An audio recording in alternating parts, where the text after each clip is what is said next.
A señora directora xeral e todos os que nos acompañan hoxe, un día moi importante para esta igrexa, ¿no? Para esta igrexa do monasterio. Comezar agradecendo ao Conselleiro de Cultura, Román, e a Directora Xeral de Patrimonio Cultural da Xunta de Galicia por ternos escoitado e por ter a sensibilidade adecuada no momento xusto donde xa non cabía máis demora en tomar decisións serias e con responsabilidade respecto deste monumento, de estar nese momento adecuado e de no ano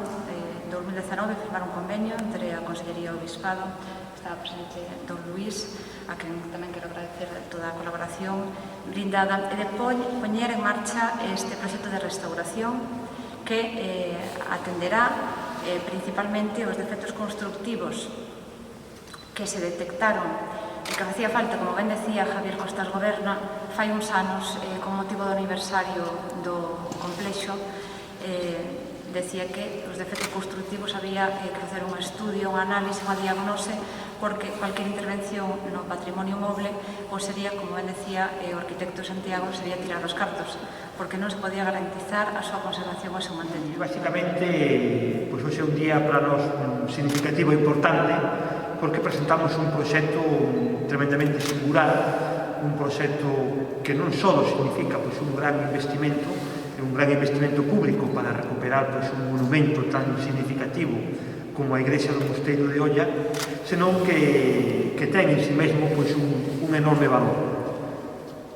Non estamos ante un monumento máis, non estamos ante un monumento calqueira, estamos ante unha construcción, ante unha igrexa, ante unha historia tremendamente singular. E tremendamente singular, primeiro, pola localización xeográfica desta construcción, deste recinto. Está en frente ao mar, hai moi poucos mosteiros, por iso don Luís miren directamente ao mar, ten un emprazamento absolutamente fantástico, e detrás desta localización hai tamén unha profunda e unha fonda historia. Non se pode entender a vida destes entornos, a vida deste entorno próximo, sin entender o que foi este mosteiro e a significancia que tuvo ao longo do tempo.